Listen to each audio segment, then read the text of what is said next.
Rere dan Tara, insya Allah ya, pada pagi hari ini Allah mendengarkan apa yang kalian mintakan kepada Allah Subhanahu wa Ta'ala. Insya Allah dikabul. Dan alhamdulillah, terima kasih Ibu Ustazah Khotrunada Syatiri Ahmad sudah hadir di antara kita. Terima kasih Bu Ustazah sudah sampai di sini. Baiklah, masih capek Ustazah atau mau minum dulu? Mangga, karena kita sudah lalui acara demi acara, jadi memang kita setelah Ustazah datang langsung bisa dimulai. Ya. Untuk itu marilah kita sama-sama mendengarkan tausiah yang akan disampaikan Ustazah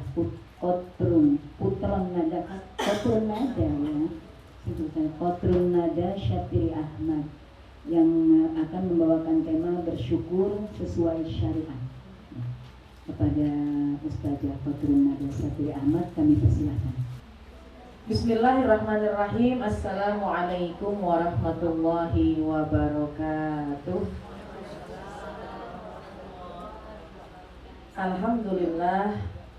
Alhamdulillahirabbil alamin wa bihi nasta'in wa la umuri dunya waddin.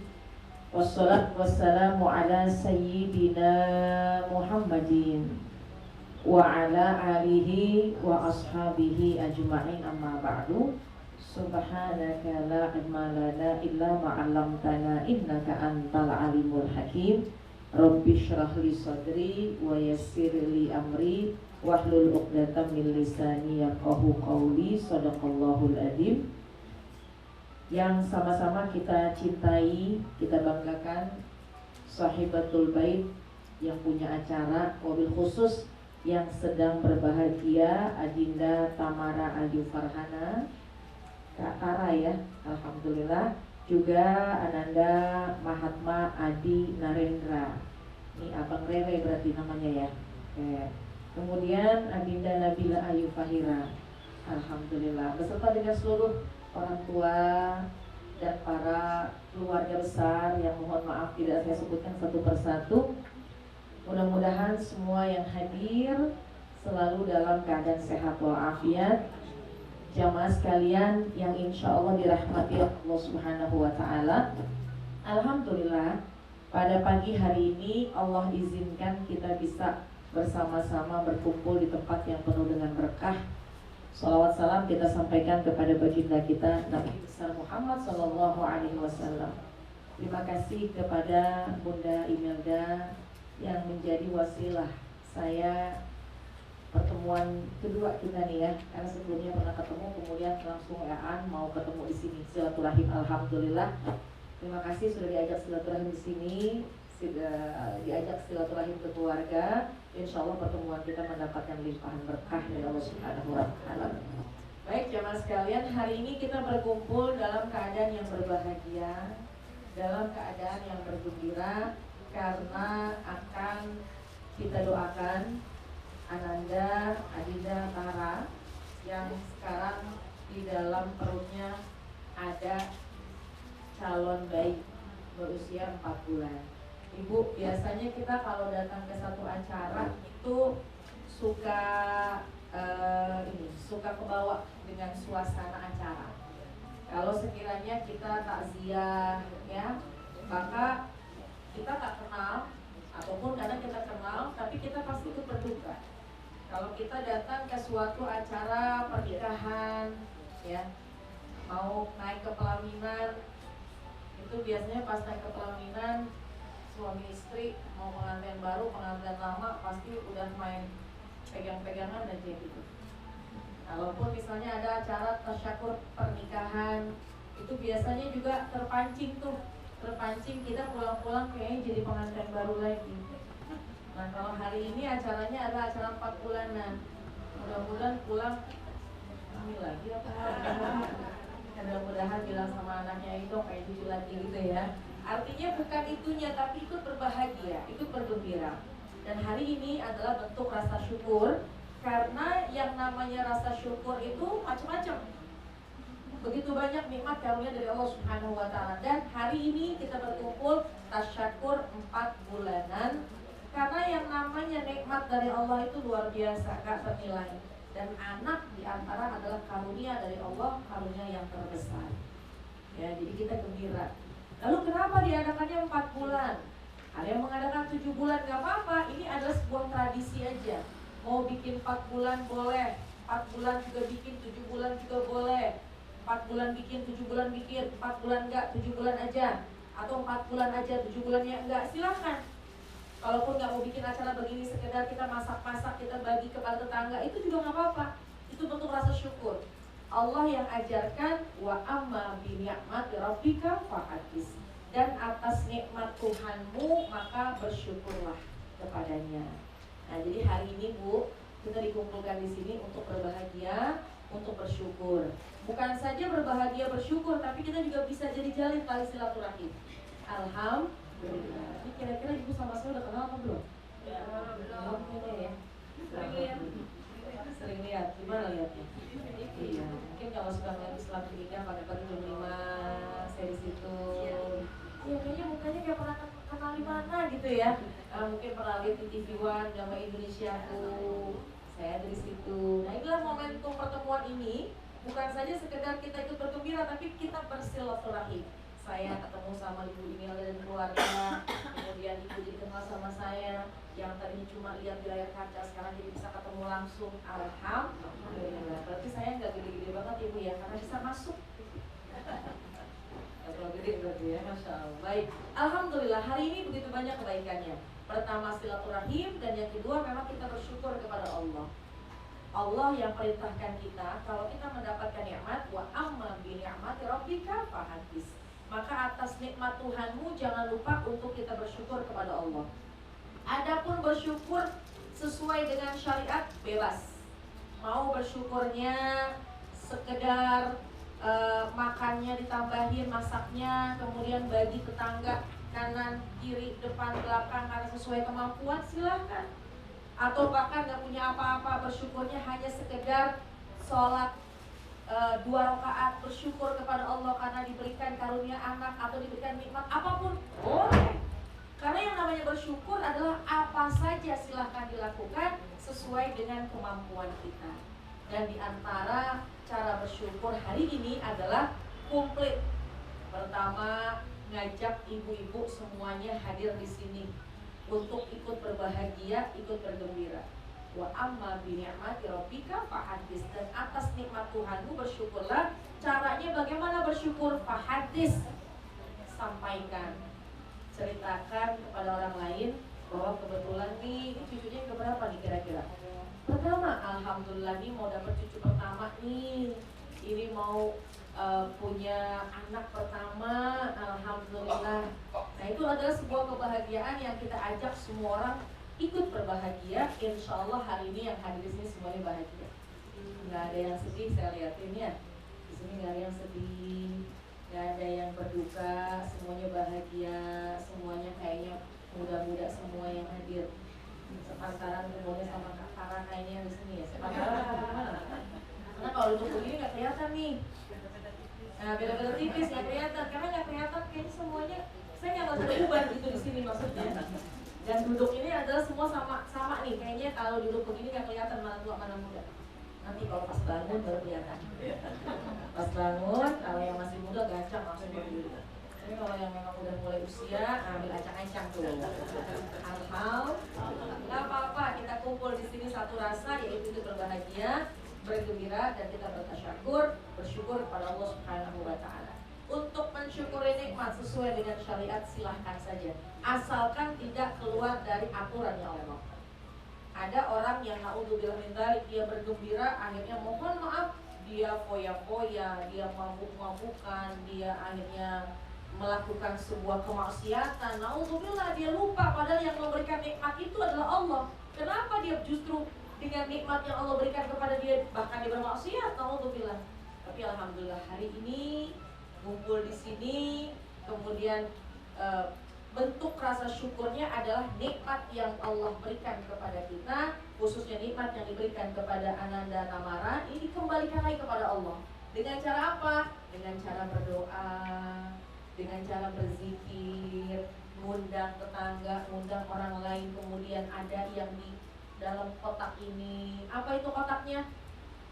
kue, campur, ada yang dimakan, pas dibuka tutup lagi, ya Allah anak saya suka, tutup lagi, rajin buat di rumah, silakan. Artinya apa? Itulah kebahagiaan, berbagi, ya, berbagi kebahagiaan. Makanya kalau ada orang ulang tahun, Bu, itu kan diantaranya bentuk rasa syukurnya adalah traktir teman-temannya. Ya, itu tradisi. Boleh, kenapa? Karena dia berbahagia, traktir teman, bagi makanan, masak yang berlebihan, atau bahkan kita memberikan hadiah goodie bag gitu ya. Itu adalah bentuk rasa syukur dengan memberikan hadiah. Alhamdulillah. Nah, itu silahkan. Adapun bentuk rasa syukur dalam Islam, silahkan saja sesuai dengan kemampuan, asalkan tidak bermaksiat kepada Allah. Insya Allah, kalau dia bersyukurnya kepada Allah bentuknya tidak keluar dari syariat. Kalau dia bersyukurnya kepada Allah dengan berzikir, dengan berdoa, ingat kepada Allah, dengan berbagi, dengan berbagai macam kebaikan-kebaikan, maka insya Allah la in syakartum la azidannakum, maka nikmat yang Allah berikan akan Allah tambah lagi. Amin ya robbal. Udah, kita mah jadi umatnya Nabi Muhammad SAW tuh paling enak. Kalau ada nikmat, bersyukur. Kalau kita lagi punya nikmat, ayo kita bagi-bagi sama orang. Punya kelebihan harta, kita berbagi sedekah. Itulah cara kita bersyukur nikmat Allah. Itulah sesuai dengan yang Allah atur dalam Al-Quran, yang Allah perintahkan dan juga yang Nabi sarankan. Jadi bentuk rasa syukur kita, kalau apapun yang kita alami, mau nikmat kecil ataupun nikmatnya yang besar seperti hari ini, mendapatkan calon bayi, maka udah, yang paling tepat adalah kita bersyukur kepada Allah sesuai dengan kemampuan kita. Lalu kenapa, pertanyaannya, kenapa sih 4 bulan harus bikin kayak begini? Kenapa kalau ada 4 bulan harus ada tasyakur yang model seperti ini? Apalagi didoakan dengan doa yang istimewa. Karena dalam Al-Quran Allah firmankan, dan juga baginda Rasulullah SAW sampaikan, bahwa sesungguhnya penciptaan manusia itu pada 3 level, 3 tingkatan. Yang pertama, arba'ina yauman nutfah, 40 hari pertama masih campuran mani, mohon maaf. Kemudian arba'ina yauman mithla dzalik mudghah, nutfah, mudghah. Mohon maaf, yang kedua alaqah. Apa itu alaqah? Segumpal darah. Jadi 40 hari pertama ini adalah masih bercampurnya mani, dia proses. Kemudian 40 hari kemudian segumpal darah. Kemudian 4 hari yang ketiga mudghatan, sudahlah jadi segumpal daging. 40 pertama, 40 ketiga, 40 pertama, 40 kedua, 40 ketiga. 1 mani, kedua segumpal darah, kemudian segumpal daging. Ketika sudah terjadi gumpalan daging, kemudian Allah izinkan malaikat meniupkan ruh. Allah memerintahkan malaikat, tentunya Allah yang menggerakkan. Allah meniupkan ruh pada bentuknya daging tersebut. Dan Allah menentukan 4 perkara. Nih Bu, 40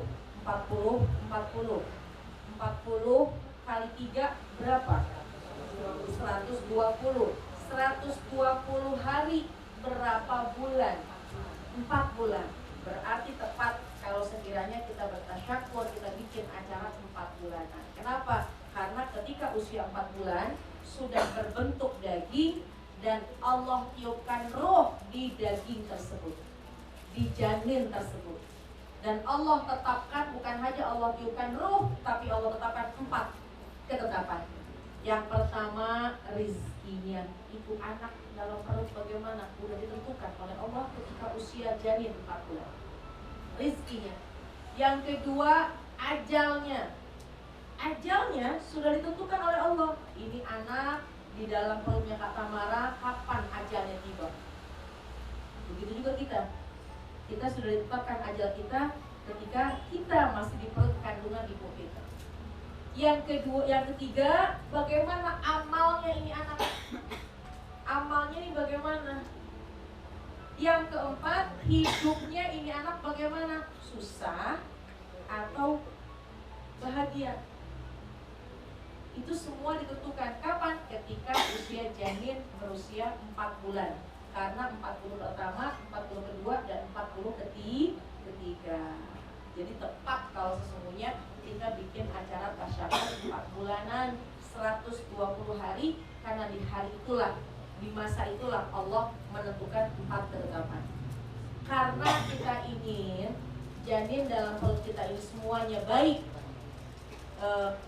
posisinya, baik ketetapannya, maka perlulah kita berdoa kepada Allah. Doa ini semua yang hadir di sini, mudah-mudahan nanti calon bayinya yang terlahir sehat, kemudian yang pertama ditetapkan dengan ketetapan yang baik, kemudian rezekinya bagus, ajalnya juga panjang, kemudian yang ketiga juga kebaikannya juga banyak, amalannya banyak, dan insya Allah anak ini menjadi anak yang bahagia. Amin ya Rabbal. Itu dilakukan pada usia 4 bulan janin dalam kandungan. Jadi itu maksudnya. Kenapa nih kita bikin ada ikutin tradisi 4 bulanan? Karena memang di usia ini Allah sudah tentukan, Allah akan tiupkan ruh dan Allah akan tentukan 4 keadaan. Mudah-mudahan dengan doa yang kita panjatkan, cita-cita yang kita harapkan, maka insya Allah anak dalam kandungannya menjadi anak yang soleh atau solihah, mendapatkan ketetapan yang baik dunia sampai ke surga nanti. Amin ya Rabbal. Itu yang pertama, Bu. Perlunya doain, perlunya kita mendoakan. Dan doa yang paling utama adalah doa dari kedua orang tua. Tadi pas saya masuk ke sini, saya ngedengerin samar-samar lagi berdoa ya, lagi berdoa. Doa itu harus pakai bahasa Arab, pakai bahasa Indonesia yang kita paham itu pun juga bagus. Bahkan lebih afdol kita menggunakan doa pakai bahasa Indonesia karena kita paham. Atau ibu di sini yang lagi belajar bahasa Inggris, mau doanya pakai bahasa Inggris, boleh. Atau lagi belajar bahasa Mandarin, akhirnya jadi doanya pakai bahasa Mandarin, silakan. Yang namanya hakikat berdoa adalah kita mengucapkan, meminta kepada Allah yang kita paham supaya masuk ke dalam hati. Tuh ya, doa. Jadi oleh karena itu, mulai hari ini doanya orang tua, baik ibu maupun bapak, calon ibu ataupun calon bapak, ini Adinda Tamara dan Abang Mahatma, ini banyakin berdoa kepada Allah mulai hari ini. Karena disinilah Allah sudah menetapkan, sudah ada kehidupan di dalam janin, maka sangat penting doa dari kedua, doa dari calon kedua orang tua. Itu yang pertama. Yang kedua, apa sih yang harus dilakukan setelah usia 4 bulan ini? Yang kedua, orang tua harus jaga sikap. Orang tua, calon orang tua maksudnya harus jaga bicara. Karena yang namanya sudah ada kehidupan di dalam perut, maka otomatis dia pun sama kepada kita. Dia mendengar apa yang kita ucap, dia merasa apa yang kita rasa. Makanya mungkin kalau ke dokter, mungkin nggak sih pernah pastinya disuruh sama dokter, ibu jangan stres, ya, ibu jangan stres, abang Rere jagain Katara jangan sampai stres, gitu ya. Bu, ini buat yang lagi hamil. Kalau ibu kira-kira sampai rumah gitu nggak? Bilang sama suami, bang, katanya saya nggak boleh stres. Boleh juga, kenapa? Soalnya kalau stres kan darah tinggi, gulanya pada manis, gitu ya. Alhamdulillah, nggak boleh kita stres dalam hidup. Tapi artinya apa? Pasti dokter menyarankan kalau ada seseorang yang sedang hamil, ibu hindari stres ya, ibu jangan stres ya. Kenapa? Karena itu akan berpengaruh kepada janin yang dalam perut kita. Karena memang sudah ada jantungnya, sudah ada kehidupannya, sehingga dia bisa merasakan apa yang kita rasakan. Hindari sedih, hindari stres, maka insya Allah itulah kehidupan kita akan bersama dengan anak-anak yang ada dalam kandungan. Bu, yang kedua tadi apa, Bu? Pokoknya jaga sikap, jaga ucapan. Bahkan ucapan ini ucapkanlah ucapan yang baik-baik. Saya punya cerita satu. Ketika itu pernah ada seorang ibu punya anak. Ketika anaknya dalam kandungan, ibunya selalu membaca Al-Quran, ya, selalu membaca Al-Quran, mencoba mengisi hari-harinya dengan Al-Quran. Maka ketika anaknya terlahir, dididik dan diajarkan Al-Quran, maka besar kemungkinannya anak itu sangat mudah dalam menghafal Al-Quran. Karena otaknya sudah terdengar, ingatannya sudah ada ketika dia masih dalam kandungan. Ada lagi cerita yang kedua. Satu ketika ada seorang anak yang memang belum bisa jalan, tapi dia lebih cepat bicara. Kan ada yang bicara dulu, ada yang jalan dulu gitu ya. Ini jalannya belum, tapi langsung bicara, artinya lebih cepat bicaranya. Dan ucapannya adalah ucapan yang indah. Apa ucapan pertamanya? Ucapan pertamanya adalah Allah. Anak tersebut ketika dia mulai bisa bicara, yang diucap kalimat indahnya adalah Allah. Meskipun gak jelas, karena kan yang namanya ucapan, kalau memang giginya belum penuh, giginya gak komplit, maka akan berpengaruh kepada lafaz ya, kepada fasihan dalam bicara. Coba deh, kalau ibu yang giginya masih penuh, yang giginya masih komplit, pasti kalau menyebutkan sesuatu, kalau baca Quran pasti fasih. Kalau baca sholawat pasti fasih. Tapi coba sekiranya mohon maaf, yang mungkin usianya sudah 70-an, yang kebetulan datang ke pengajian gigi palsunya lupa pakai, ketika baca sholawat kira-kira ada nggak fasih di situ? Ada sesuatu yang nyangkut gitu kayaknya ya. Nah sama ketika anak kecil, ketika mengucapkan kalimat Allah, maka kayak ada sesuatu yang memang belum sempurna lah dalam pengucapannya, belum pasti. Tapi tahu maknanya ibunya bahwa itu adalah kalimat Allah. Kemudian diusut, kenapa sih ini anak ketika ucapan pertamanya langsung yang dikatakan adalah Allah? Oh ternyata ibunya punya kebiasaan, kalau dia mau mengucapkan apapun selalu mengucapkan Bismillah. Dan kalaupun dia mau melakukan apapun, kalaupun misalkan dia lata, kalaupun dia mau jatuh, kalaupun dia mau tarik nafas, kan orang kalau hamil kadang-kadang berat ya, 4 bulan, 5 bulan, 6 bulan. Ibu ngerasain, ingat waktu masih hamil? Ingat waktu hamil dulu? Kira-kira 7 bulan, selama berapa bulan tuh gak bisa tengkurap? Kayaknya udah berbulan-bulan tuh gak bisa tengkurap ya. Kemudian juga kalau tidur juga kayaknya udah luar biasa deh, udah susah ya.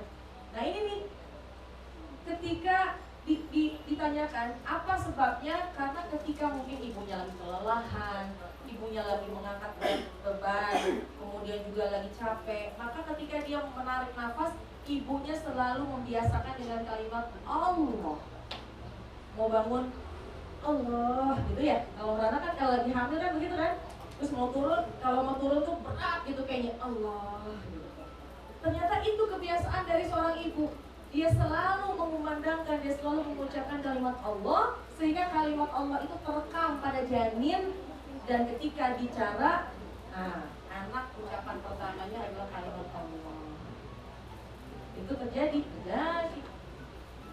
Dengan sebab apa? Karena orang tuanya menjaga lisannya, menjaga hatinya, dan menjaga perbuatannya. Jangan sampai yang kita lakukan ini berdampak kepada anak dalam kandungan. Insya Allah. Yang pertama doa, yang kedua adalah kita jaga sikap.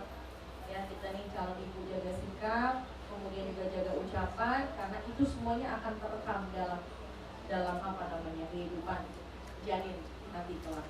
Kemudian apa nih yang ketiga? Yang paling penting nih poin ketiga. Apa yang paling penting poin ketiga? Sabar. Sabar. Kayaknya kalau sabar itu harus punya ekstra ya. Karena apalagi kalau janin di dalam kandungan itu kan luar biasa, Bu. Kira-kira waktu ibu hamil 8 bulan itu gimana itu rasanya? Kayaknya kita kalau pengen kita titipin sih kita titipin ya. Tapi memang nggak bisa kemana-mana kita bawa. Tapi apa yang menyebabkan kita bisa melewati itu semua? Sabar. Lagi hamilnya sabar. Suami dampingin istri juga sabar. Kemudian semakin usia semakin banyak, semakin bertambah kandungannya, maka juga semakin berat, maka sabar. Tidur sini salah, situ salah, kaki gantung sebentar, bengkak, mau tidur berebut bantal. Coba biasanya kan kalau ibu hamil bantalnya itu harus cukup 2, di kepala 2, di kanan 1, di kiri 1. Suaminya tidur nggak pakai bantal. Sabar. Gitu ya, karena nggak enak gitu hawanya. Ini dah kunci yang paling istimewa adalah kesabaran. Nih kunci kesabaran. Artinya apa? Innallaha ma'as-sabirin, Allah bersama dengan orang yang sabar. Bahkan sabar ini jangan ada batasannya. Allah firmankan dalam Al-Quran, ya ayyuhalladzina amanu, wahai orang-orang yang beriman, ya ayyuhalladzina amanu isbiru, jadilah kalian orang yang sabar. Udah sabar, wasobiru, tambahin lagi sabarnya. Warobitu, udah sabar, udah ditambah kok sabarnya, udah. Jangan pilih jalur lain selain kesabaran. Kenapa begitu? Innallaha yuhibbus sabirin, Allah cinta dengan orang yang sabar. Nah, jadi kita nih dalam kelemahan kita, dalam kesulitan kita, namanya orang lagi hamil, pasti kita sangat berhajat dengan Allah. Kita pasti sangat butuh Allah. Maksudnya apa sangat butuh Allah? Lagi lemes, kuatkanlah daya, kasih daya dalam badan kita, betul apa enggak? Kemudian kita berharap, kita nggak tahu nih janin kita bagaimana, tapi kita berharap janin kita kelak nanti sehat, sempurna, kemudian juga jadi anak yang soleh dan solehah, bisa menyejukkan mata orang tua. Nah, itu kita minta semua kepada Allah. Oleh karena itu poin yang ketiga adalah kalau kita punya sabar dalam kehidupan, baik ibu, calon ayah, calon kakek, calon nenek, dan kita semuanya insya Allah udah sabar, ditambah lagi sabarnya, udah jangan kemana-mana, tetaplah pada jalur sabar, maka insya Allah Allah akan memberikan yang terbaik buat kehidupan kita. Amin ya robbal. Yang paling akhir, yang jangan sampai lupa, khususnya ini pesan buat Ananda, Tara dan Kak Tara dan Bang Rere, bahwa pentingnya ini nih, apa itu? Mengupgrade diri dengan kualitas ilmu untuk mendidik anak. Apalagi di akhir zaman semacam ini, fitnah besar terjadi pada anak-anak kita. Betul apa enggak? Kalau ibu-ibu mah insya Allah udah mantap semua imannya, kayaknya hatinya udah pada mantap semua. Tiap hari baca Quran kan? Dapat 5 juz. 5 juz mah enggak deh, 2 juz deh. 2 juz enggak, 1 juz. 1 juz kayaknya berat, 5 lembar. 5 lembar kayaknya level 2 halaman. 2 halaman juga kayaknya lupa-lupa mulu deh sudah. 1 ayat baca enggak? Auzubillahi minasyaitonirrajim. Bismillahirrahmanirrahim. Yasin. Sampai 1 deh. Wal Qur'anil Hakim. 1 lagi deh. Innaka laminal mursalin. Sadaqallahul azim. Nah, insyaallah tetap ada ayat-ayat Quran yang kita baca. Oleh karena itu kita nggak usah, insya Allah jaga iman Islam kita, karena kita memang sudah senang dengan majelis-majelis, kita sudah senang dengan kajian-kajian. Cuma nih fitnah yang besar akan terjadi pada anak cucu kita. Hati-hati di akhir zaman. Lalu bagaimana cara menanganinya? Nggak usah takut. Memang ada ilmu. Kata ini ada ucapan dari Sayyidina Ali, didiklah anakmu sesuai dengan pada zamannya. Didiklah anakmu sesuai pada zamannya. Ibu, dulu kita nih, termasuk saya, mungkin ibu, ini kan kita order lama. Jadi kalau misalkan orang tua nyuruh, kayaknya nggak berani nolak, betul apa enggak? Nggak berani kita membantah. Jangankan membantah, memandang orang tua aja nggak berani. Orang tua marah nggak berani, mata kita melihat. Duduk aja. Kalaupun zaman dulu kita nih berbicara dengan orang tua, nggak pernah kita mandang wajahnya. Takut, takzim dulu. Tapi sekarang ini luar biasa. Kita memberikan nasihat, dibalikin. Kita kasih masukan, langsung disangkal. Itu anak zaman sekarang. Tapi kalau kita mengambil ilmu, mempelajari ilmu, bagaimana mengasah, mengolah anak ini supaya dia punya akhlak yang baik, maka insya Allah selamatlah kita sebagai orang tua. Jadi kuncinya ketika kita sudah kesempatan, Allah izinkan kita punya keturunan calon anak, insya Allah kita niatkan untuk mengupgrade diri kita, kualitas diri kita dengan mempelajari ilmu agama. Bagaimana caranya dia baca Fatihah, bagaimana dia sholat, bagaimana ketika dia menutup aurat, di usia berapa dia harus menutup aurat, lalu bagaimana pergaulannya. Sebisa mungkin ambil peran itu dari kedua orang tua. Karena kata Nabi, mandalla ala khairin falahu mithlu ajri fa'ilihi. Bu, kata Nabi, mandalla ala khairin falahu mithlu ajri fa'ilihi. Siapa yang menunjukkan satu kebaikan itu dikerjakan, maka selama kebaikan itu dikerjakan, pahalanya akan mengalir kepada yang menunjukkan. Ini saya cuma menggambarkan gini aja.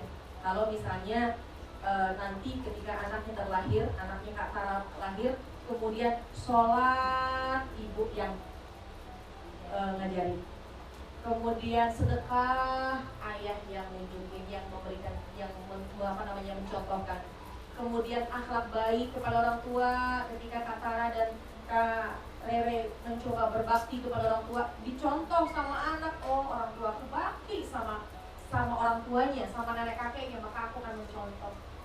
Ibu bisa bayangin kalau anak kita melakukan satu kebaikan yang itu dicontohkan langsung oleh kedua orang tuanya, bisa dibayangin berapa banyak pahala yang akan dimiliki oleh kedua orang tua. Ketika orang tuanya ngajarin Fatihah, nah baca Fatihah, Alhamdulillahirobbilalamin, kan gitu. Kadang-kadang di terbata-bata kan.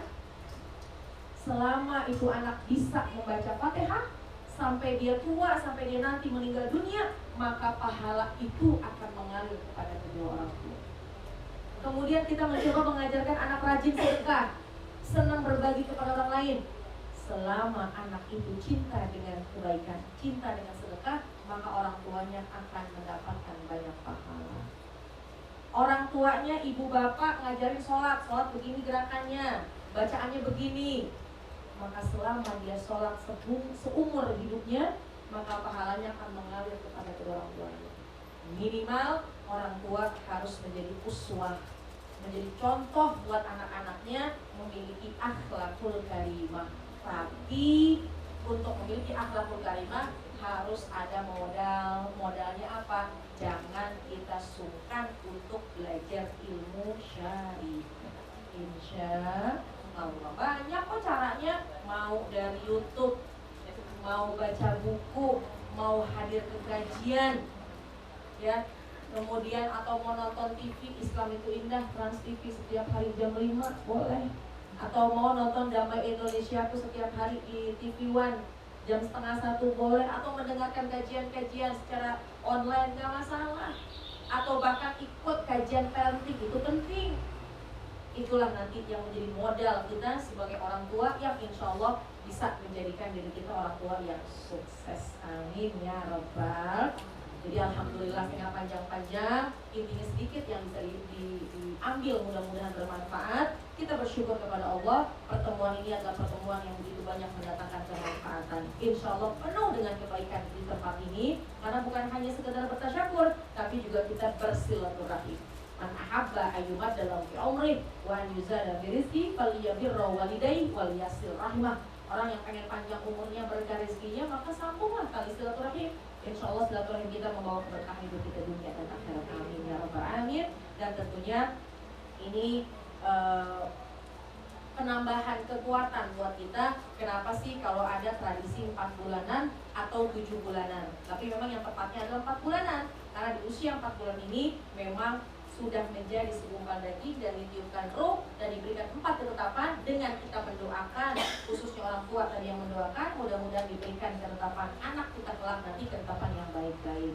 Dan yuk kita sebagai calon orang tua persiapkan diri kita, jangan nanti pas lahirin, tapi siapkan dari sekarang. Pertama, memperbanyak berdoa, memperbanyak mendekatkan diri kepada Allah, berdoa. Apa doanya? Rabbana hablana min azwajina wa dzurriyyatina qurrata a'yun waj'alna lil muttaqina imama. Atau pakai bahasa Indonesia silakan. Ya Allah, setiap mau tidur pegang perutnya, boleh ayahnya, boleh ibunya, pegang perutnya. Ya Allah, mudah-mudahan anakku kelak nanti anak yang soleh-solehah, terlahir sehat sempurna. Boleh, itu sebuah doa.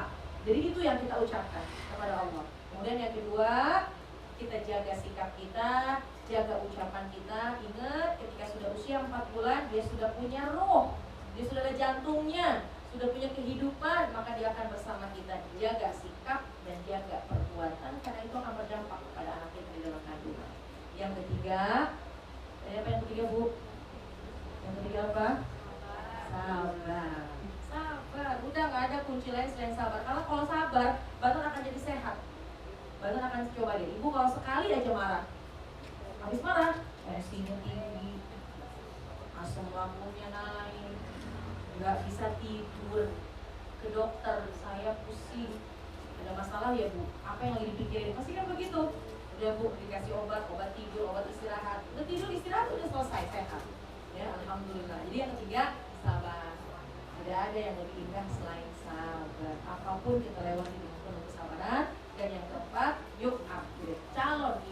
calon ayah upgrade diri kita dengan ilmu-ilmu agama, ilmu cara mendidik, ilmu syariat, agar kelak nanti kita niatkan ada amalan-amalan ringan dalam keseharian yang bisa dicontoh oleh kedua orang tuanya. Maka insya Allah kelak nanti anak kita menjadi anak yang qurratu a'yun, anak yang soleh dan solehah. Amin ya rabbal alamin. Itu aja ya, 4 poin ya kak ya, 4 poin mudah-mudahan bisa dibawa pulang. Ini juga buat kita semuanya.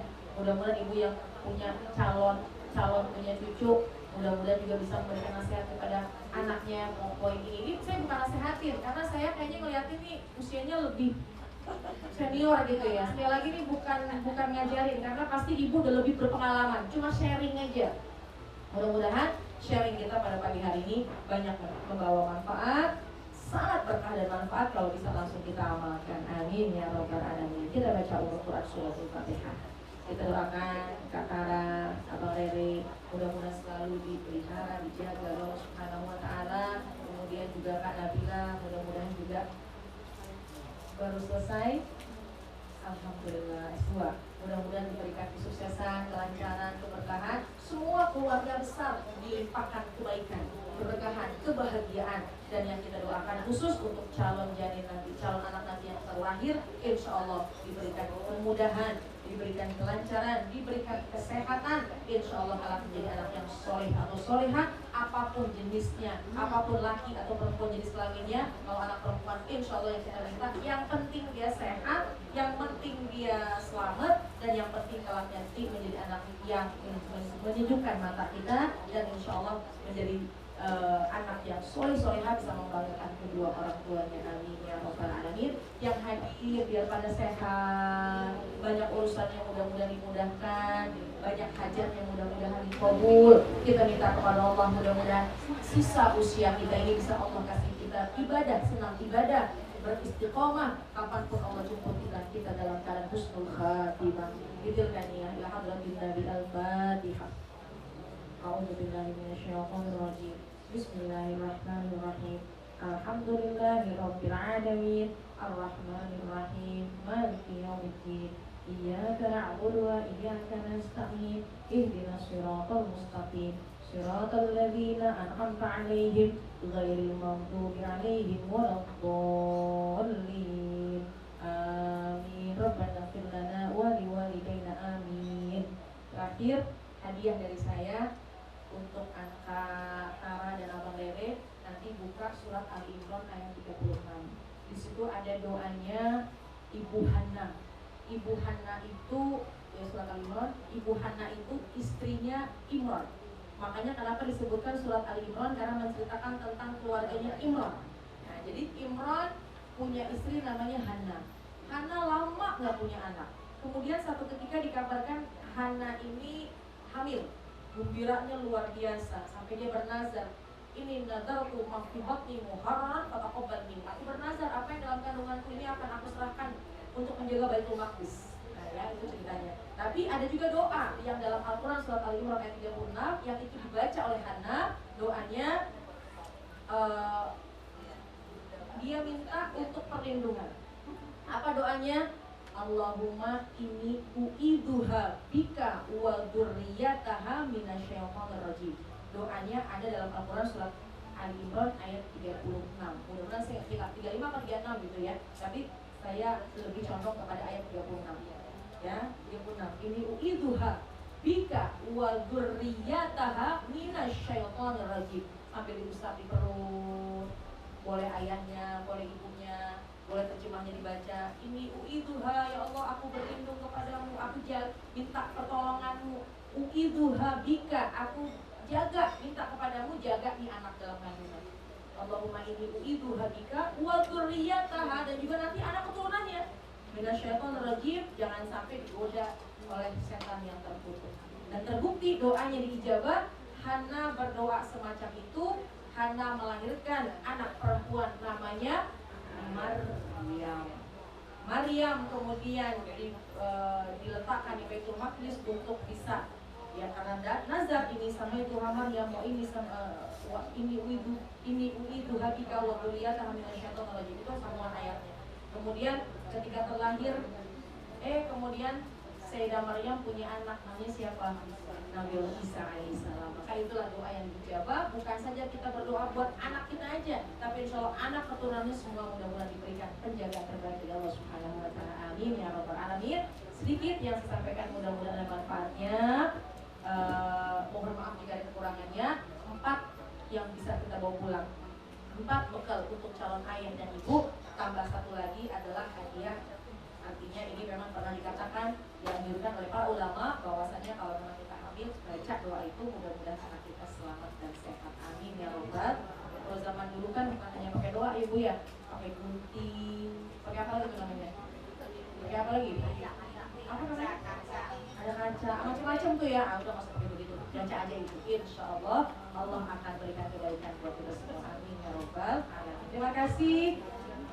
35 ya? Oh, 3536 ya, ayat 3536. 2 ayat itu memang menceritakan tentang Hana yang bergembira ketika punya anak, dan dia mencantumkan doa yang doa itu dijawab oleh Allah Subhanahu Wa Taala sebagai penjagaan terbaik buat janinnya dan keluarga besarnya. Mudah-mudahan bisa kita amalkan. Dan yang paling gampang baca Fatihah aja, baca Fatihah buat anak biar sehat, atau pakai doa pakai bahasa Indonesia silahkan. Yang terpenting adalah itu semuanya kita kembalikan kepada Allah, bentuk rasa syukur kita. Insya Allah Allah akan mudahkan urusan-urusan kita. Amin ya Rabbal Alamin. Terima kasih. Mohon maaf, mohon ridho. Tadi sudah baca Fatihah ya. Insya Allah kita ketemu lain kesempatan. Sedikit yang sampaikan mudah-mudahan ada manfaatnya. Mohon maaf jika ada kekhilafan dan kekurangannya. Sekali lagi selamat ya Kak. Mudah-mudahan sehat, selamat, lancar sampai persalinannya. Dan juga biasanya yang paling gak sabar calon nenek sama calon kakek. Nah, udah banyak doanya insya Allah. Terima kasih, mohon maaf, mohon ridho. Hadanallahu wa iyyakum ajma'in. Wassalamualaikum warahmatullahi wabarakatuh.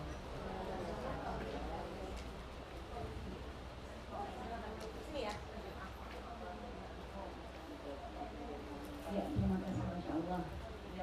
Ini merefresh kita kembali waktu zaman kita hamil ya Bu ya. Kita belum ada dapat info seperti ini ya. Insya Allah kita untuk anak kita ke depan kita bisa terapkan kepada anak-anak kita.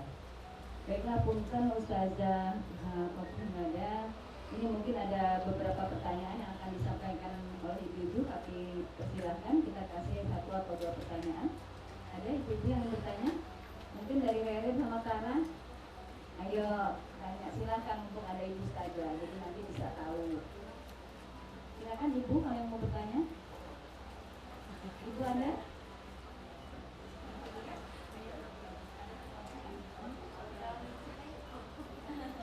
Ada, malu nih, Ustazah berapa? Iya, malu ya kan? Gue aja ya kalau gitu loh. Assalamualaikum warahmatullahi wabarakatuh. Ada yang bertanya, saya bertanya aja. Apa namanya, mengevaluasi sekarang dengan zaman yang luar biasa ya, pengaruh global warming lebih kuat daripada ini. Nah, apakah sekarang kan banyak yang ini sekuler ya, jadi anak-anak muda yang sudah didiagnos terus dia mengikut dan tidak mental dan dia belum kuat. Bagaimana cara mengantisipasi kita sebagai orang tua? Kasih Assalamualaikum warahmatullahi wabarakatuh. Ada lagi pertanyaan, nanti sekaligus dijawab 2 pertanyaan mungkin ya.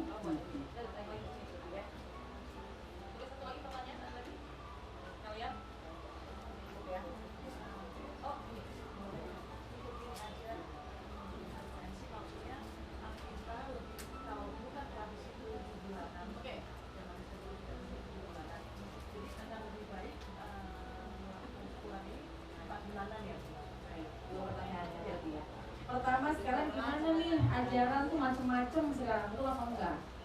Ajaran tuh bener-bener ada yang sekuler, ada yang betul-betul kalaupun memang misalnya sunnah tapi bagaimana gitu ya. Lalu bagaimana tugas kita sebagai orang tua? Yang pertama tentunya kita lebih teliti, lebih jeli. 1, anak kita ini sekolah di mana? Yang kedua, berguru dengan siapa? Yang ketiga, bertemannya dengan siapa? Itu tugas kita. Karena ini penting, karena orang tua ini kan dia bertanggung jawab sampai kapan? Sampai ketika dia menikah, sampai dia menikah. Kalau sudah menikah maka lepas gitu ya. Tapi dalam sisi pendidikan, dalam sisi perkembangan, dalam sisi ilmu pengetahuan ini hati-hati karena begitu mudah sekarang mengakses. Jadi yang pertama adalah kita cari tahu, tentu orang tua biasanya yang akan memilihkan sekolah yang terbaik buat anak kita. Pasti orang tua kalau milih sekolah buat anak pasti itu akan melihat siapa, rujukannya apa, pelajarannya apa, siapa pemimpinnya, siapa ketua yayasannya, maka apa ajarannya. Nah itu tuh yang pertama. Jadi jangan sekedar mahal, keren, bagus, masukin. Nah itu jangan begitu, tapi lihat dulu nih bagaimana kualitas dari sekolahnya, siapa pimpinan yayasannya, kemudian bagaimana ajarannya, sekolahnya itu bagaimana. Karena sekolah ini hampir bisa dibilang setengah atau bahkan bukan setengah, bisa dikatakan lebih banyak di kehidupan di sekolah, di luar. Di rumah hanya tinggal capeknya aja, tinggal mereview pelajaran, tapi kan apa yang didapat di sekolah. Maka itu yang pertama. Kalau kita mau sekolahin anak, maka kita lihat bagaimana pendidikannya, bagaimana sekolahnya, siapa dan apa ajarannya. Boleh kita minta bukunya apa, kalau memang dia belajar Islam, kitabnya apa, itu kita akan diskusi dengan guru yang memang paham. Yang kedua, kita lihat siapa sih yang menjadi rujukannya. Ya, tadi gurunya siapa, kalau misalnya anak kita memang udah dewasa, dia senang kajian, boleh kita bertanya, siapa yang mengisi kajian? Lalu di mana pengajiannya? Apa pelajarannya? Karena mohon maaf dikhawatirkan kalau memang lagi kosong di brainwash, akhirnya bisa mempengaruhi bukan jadi anak ini bakti sama orang tua, bahkan bisa melawan. Naudzubillah, bukan itu.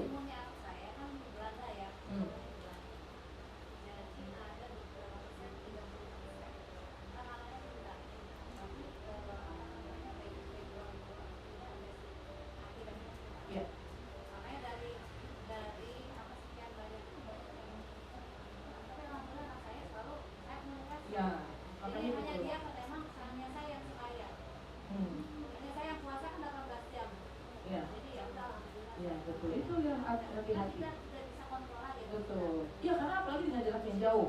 Nah terus kemudian memang ilmu pengetahuan sangat penting untuk anak jadi pinter. Sekolah silakan tinggi-tinggi untuk anak jadi pinter, tapi jangan lupa ilmu agama atau ilmu akhlak yang tadi saya sampaikan penting untuk apa? Untuk dia menjadi manusia yang benar. Ilmu menjadi anak pintar, tapi dengan ilmu akhlak, ilmu syariat, maka dia menjadi anak yang benar. Dan kita pengen mana? Pinter nggak bener nggak pinter, atau pengen pintar dan bener? Pengennya pintar dan bener, tapi sebisa mungkin seminimal-minimalnya bener deh. Pintar banget mah nggak apa-apa, yang penting bener. Artinya kalau benar itu berarti akhlaknya bagus, sama orang tuanya santun, kemudian dia bisa sholat, dia menjalankan syariat, udah pintar-pintar banget, S3, S2, S5, S0, S7, S3 gitu ya misalnya. Tidak perlu yang penting adalah bagaimana akhlak. Akhlak ini ketika dikatakan siapa manusia yang paling baik, ya Rasul, kata sahabat. Kemudian bagian Rasul menjawab, ahsanuhum khulqan, yang paling baik akhlaknya. Manusia yang paling baik, manusia yang paling sempurna adalah ahsanuhum khulqan, yang paling bagus akhlaknya. Jadi pentingnya ilmu pendidikan silahkan setinggi-tingginya, S1, S2, S3, doktor dan sebagainya silahkan. Tapi diiringi dengan pendidikan ilmu syariat agar dia memiliki akhlakul karimah. Dengan ilmu umum dia menjadi pintar, dengan ilmu agama syariat dia menjadi benar. Kita pengen udah pintar juga benar, udah pintar benar juga, udah pintar akhlaknya bagus, itu luar biasa. Itu yang paling penting. Jadi yang kedua, lihat bagaimana siapa yang dirujuk gurunya. Siapa yang dirujuk kita harus tahu, jangan kita mau meremata gitu ya. Dan yang ketiga, bagaimana pergaulannya. Udah di sekolah ini yang benar, udah gurunya kita review, oke, pelajarannya juga cakep, ternyata lingkungannya ini yang sangat berbahaya, sangat kuat. Orang berpengaruh dari lingkungan. 3 faktor ini ya, pendidikan dasar sekolahnya, kemudian siapa rujukannya, kemudian ketiga bagaimana lingkungannya. Ini harus kita orang tua turun berperan untuk menentukan. Dikhawatirkan ada yang salah. Namanya anak kan masih kosong. Kalau dia masuk sesuatu yang dia nggak paham, dia pikir itu yang paling benar. Nah itu yang hati-hati. Baik itu ya, Bapak. Kemudian ini harus kita jadi sedikit ilmu parenting yang ada dalam Islam. Kata Imam Sayyidina Ali, 0 sampai 7 tahun jadikanlah anak ini sebagai raja. 0 sampai 7 tahun. Apa yang dia mau berikan? Ya kasih sayang, perhatian, jangan diomeli, jangan dimarahin, dialem, dilembutin. 0 sampai 7 tahun. 7 tahun sampai 14 tahun jadikanlah anak ini sebuah peraturan. Buatlah anak peraturan. Karena usia 7 sampai 14 tahun ini usia yang sudah balik. Kalau perempuan haid maka dia sudah jatuh hukuman kalau memang dia meninggalkan sholat. Kemudian kalau memang anak laki-laki dia bermaksiat, dia sudah balik, dia sudah bermimpi, ikhtilam, maka dia pun juga sudah mendapatkan hukuman.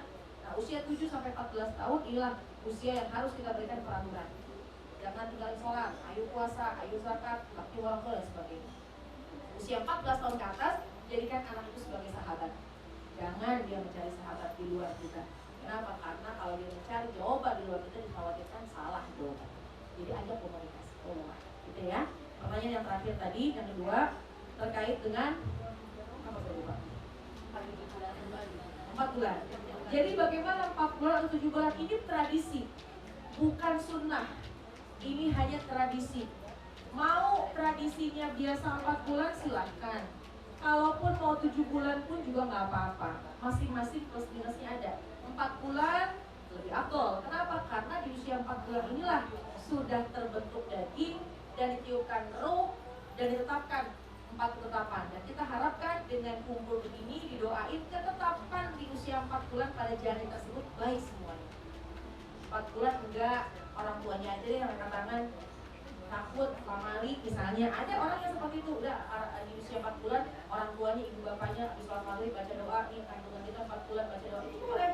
Nanti bikinnya 7 bulan. Kenapa 7 bulan? Karena mungkin terasa sudah lebih matang, boleh, nggak masalah.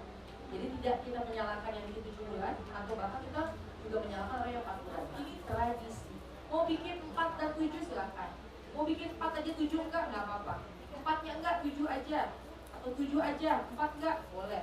Enggak bikin sama sekali pun enggak apa-apa. Karena bentuk rasa syukur kita kepada Allah bukan dengan yang khusus. Oh, kita punya keterbatasan, pengen tasyakur 4 bulan, sekedar ngundang ajak suami, ibu mertua, ibu bapak mertua, ibu bapak kandung, kemudian kita makan di rumah, makan timbel, itu juga tasyakur, itu juga bentuk bersyukur. Inti dari rasa syukur adalah kita ingat apa yang Allah berikan, nikmat itu datangnya dari Allah. Bentuk rasa syukur sesuai syariat silakan, sesuai dengan kemampuan. Wallahu a'lam. Baik, cukup ya sampai situ. Alhamdulillah, mudah-mudahan tepat jam 11, 5 menit lagi menjelang 5 menit menjelang 11.30. Ya, saya sampai jam berapa ya? Masya Allah. Saya ngomong jangan pulang kayaknya ya. Alhamdulillah, saya terima kasih, mengucapkan terima kasih bisa diajak silaturahim. Saya mohon maaf, mohon ridhonya kalau memang ada yang salah, ada yang khilaf. Tapi sekali lagi ini saya bukan ngajarin, saya bukan ngajar, saya bukan menggurui, tapi kita sharing. Ya, mungkin sedikit ilmu yang disampaikan ada manfaatnya, mudah-mudahan berkah buat kita semua. Amin ya rabbal alamin. Terima kasih sekali lagi. Hadanallahu wa iyyakum ajmain. Wassalamualaikum warahmatullahi wabarakatuh. Doa. Oh ya, ada yang belum punya cucu, ya, karena memang kalau yang namanya cucu tuh katanya gitu ya, katanya saya belum punya cucu sih, orang saya masih bujang.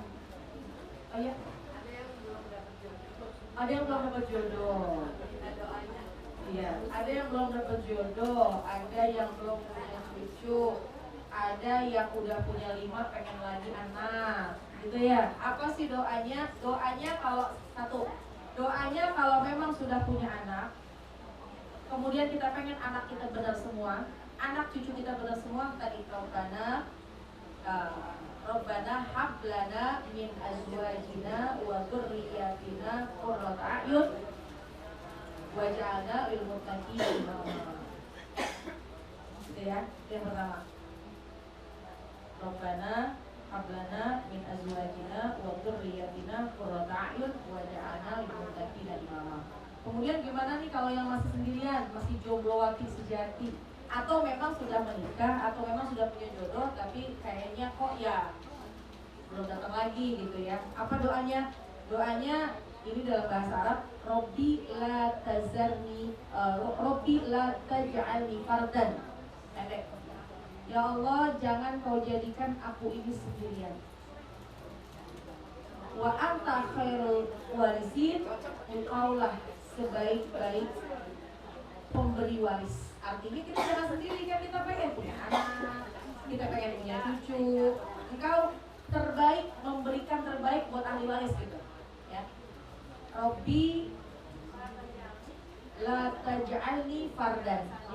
jangan kau jadikan aku ini sendirian.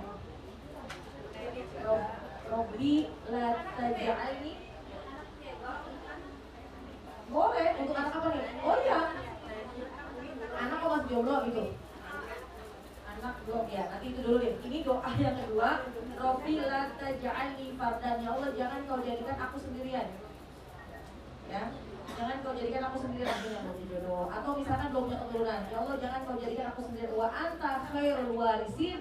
Engkaulah sebaik-baik pemberi waris. Artinya engkaulah terbaik pemberi keturunan gitu. Pemberi. Kan kita kalau mau ada ahli waris pastinya harus berjodoh supaya dia punya anak. Nah, engkaulah yang terbaik dalam pemberi waris. Gitu ya. Wa anta khairul warithin. Nah, pakai bahasa Indonesia juga boleh. Ya Allah, jangan kau jadikan aku sendiri. Engkaulah yang memberi jodoh, engkaulah yang memberikan keturunan. Nah, kemudian ada lagi yang paling gampang buat semuanya kalangan. Mau yang punya banyak urusan, mau yang belum punya anak, belum bahkan mungkin rezekinya belum masih seret misalnya gitu ya. Maka apa yang dipanjatkan? Ini dianjurkan oleh Nabi, memperbanyak membaca istighfar. Fakultu astaghfiru innahu kana ghaffara wa yumditkum bi amwalin wa banin. Dalam Al-Quran.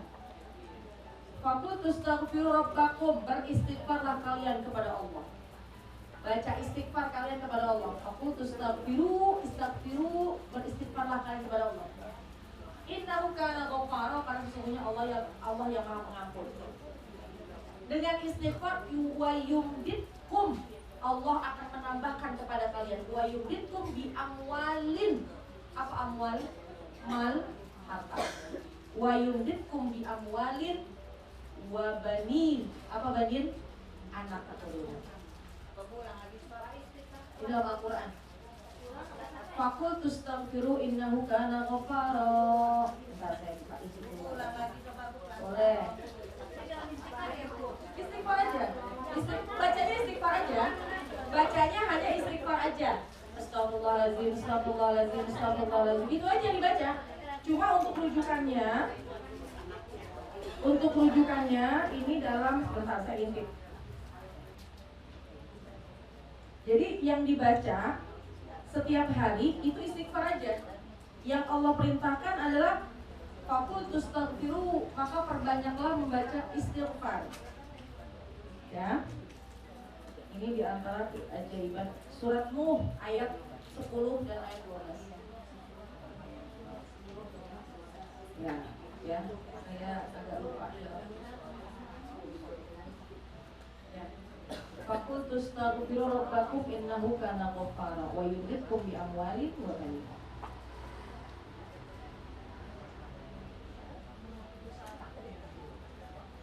Itu diantara dalil bahwa sesungguhnya kita betul-betul diminta untuk beristighfar. Perbanyak istighfar. Ya. Saya mau menyampaikan lagi dalil. Kenapa sih cukup dengan istighfar maka semua akan beres, semua akan dikabulkan hajatnya? Kata Nabi gini. Itu cukup itu tadi ya? Cukup? Ada lagi dalil Nabi, kenapa sih kita dengan mau beres semua urusan, mau mudah semua urusan, terus kita cukup dengan istighfar? Kata Nabi gini, dalam hadis, man lazimal istighfar ja'alallahu lahu min kulli dhiqin makhraja wa min kulli hammin faraja wa razaqahu min haitsu la yahtasib. Kata Nabi, man lazimal istighfar, siapa orang yang merutinkan baca istighfar. Man lazimal istighfar, siapa orang yang merutinkan baca istighfar. Istighfar tiap hari, perbanyak istighfar. Ja'alallahu lahu min kulli dhiqin makhraja, yang sempit jadi luas. Dia terasa sumpek, yang sempit-sempit jadi luas. Man lazimal istighfar ja'alallahu lahu min kulli dhiqin makhraja, yang sempit jadi luas. Wa min kulli hammin faraja, kegelisahan hatinya akan hilang. Gelisah hatinya, kok kayaknya saya belum dapat anak, kok saya belum dapat cucu nih, kok saya belum dapat jodoh nih, kok urusan saya tambah susah nih. min kulli hammin faraja. Gelisah akan jadi hilang. Yang ketiga, wa razaqahu min haitsu la yahtasib. Allah akan kasih rizki dari yang tidak disangka-sangka. Rizki bukan hanya uang. Rizki termasuk anak. Rizki termasuk jodoh. Rizki termasuk cucu. Rizki termasuk sehat.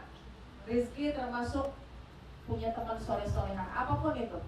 Nah ini nih, jadi tadi sudah disampaikan doa-doanya, tapi paling minim, sekurang-kurangnya tiap hari kita memperbanyak baca istighfar. Gampang kan istighfar ya, udah hafal. Ternyata istighfar itu adalah bisa membereskan semua urusan-urusan kita. Ternyata dengan istighfar bisa meluruskan semua hajat-hajat kita dan bisa mengabulkan berbagai macam keinginan-keinginan kita. Insya Allah. Udah gitu aja. Perbanyak istighfar, perbanyak doa, karena doa itu silahul mukmin. Senjata kita, senjata orang mukmin adalah dengan berdoa. Mudah-mudahan Allah berikan kelancaran, kemudahan, kabulkan hajat-hajat kita. Insya Allah semua kita diberikan kebahagiaan dunia dan akhirat. Amin ya rabbal alamin. Allahu a'lam. Cukup ya? Ya. Satu ini bagus itu. Kalau tanya langsung banyak ya, dipancing harusnya ya. Ya. Selain istighfar, Ya. juga yang bagus kan salawat nabi. Ya. Gimana kan? Boleh sholawat, tapi boleh. Karena sholawat itu bisa memberikan ketenangan hati. Jadi gini, azkar ini saya sampaikan tadi dengan istighfar, karena dengan istighfar tadi dalilnya ada. Tapi bagaimana dengan sholawat? Sholawat juga besar keutamaannya. Sholawat juga besar keutamaannya. Bahkan kata Nabi, man shalla alayya sholatan wahidatan sallallahu alaihi biha asyra. Siapa orang yang bersolawat kepadaku 1 kali, maka Allah akan bersolawat kepadanya 10 kali. Maksudnya Allah bersolawat kepadanya bukan Allah mau mengirimkan solawat buat kita, bukan. Man shalla alayya sholatan wahidatan, siapa orang yang bersolawat kepadaku 1 kali, nih, sallallahu alaihi biha asyra, Allah akan bersolawat kepadanya 10 kali. Maksudnya bukan berarti Allah bersolawat kepada kita yang baca solawat sama Nabi 1 kali, bukan. Maksudnya bentuk solawat Allah kepada kita, Allah memberikan rahmat, Allah memberikan kasih sayang, dan Allah akan mengabulkan apa hajat-hajat kita. Solawat juga baca pertama. Jadi zikiran kita nih, udah pertama istighfar, kedua solawat, kemudian yang ketiga kita silakan membaca apa zikiran-zikiran kita, diantaranya membaca Al-Quran. Ya, Al-Ikhlas boleh. Itu kan semuanya zikiran silakan. Sudah menjadi mulazamah, melazimkan Al-Ikhlas, karena itu adalah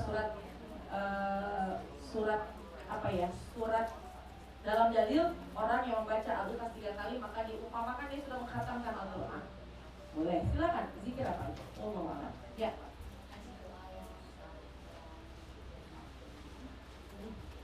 Ya.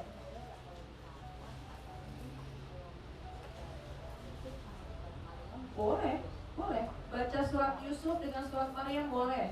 Karena kalau surat Yusuf dengan harapan bukan saja ganteng fisiknya, tapi ganteng akhlaknya. Karena Nabi Yusuf alaihissalam bisa menjaga kehormatannya. Pun bagaimana dengan Maryam? Kenapa mesti baca Maryam? Mudah-mudahan kelak nanti ketika terlahir perempuan dia bisa menjaga kehormatannya. Karena Maryam adalah wanita yang bisa menjaga kehormatan. 4 perempuan penghuni surga. Pertama Sayyidatul Maryam, Sayyidah Khadijah, Sayyidah Fatimah, dan Sayyidah Asiyah binti Muzahim. Kata Nabi ada 4 perempuan yang sudah dijamin surga, yang sudah menjadi penduduk surga. Yang pertama Sayyidah Fatimah, yang pertama Sayyidah Maryam, Maryam bintu Imran, Maryam anaknya Imran. Yang kedua Sayyidah Khadijah bintu Khuwailid, istri baginda Rasulullah SAW, Sayyidah Khadijah. Yang ketiga Sayyidah Fatimah Zahra, putri baginda Rasulullah SAW. Yang keempat Sayyidah Asiyah bintu Muzahim. Sayyidah Asiyah ini adalah istri dari Fir'aun. Kenapa baca Maryam? Karena dengan harapan bertabarruk namanya. Kita mengharapkan keberkahan dari surat yang kita baca, yaitu surat Maryam. Mudah-mudahan Sayyidah Maryam ini bisa memberikan kebaikan buat janin, sehingga nanti ketika terlahir ini anak bisa menjaga kehormatan seperti Sayyidah Maryam. Kalau Sayyidah Yusuf, Nabi Yusuf alaihissalam, dia bukan hanya ganteng fisiknya, tapi dia juga bisa pandai dalam menjaga keimanan. Allah. Ya, boleh kita baca, karena itu dari Al-Quran. Cukup ya. Mudah-mudahan ada manfaatnya. Tadinya mau tausiah ternyata jadi kajian, tapi nggak apa-apa, mudah-mudahan dimaklum karena ini sifatnya sharing. Insya Allah berkah buat kita semua. Terima kasih. Hadanallahu wa iyyakum ajmain. Wassalamualaikum warahmatullahi wabarakatuh.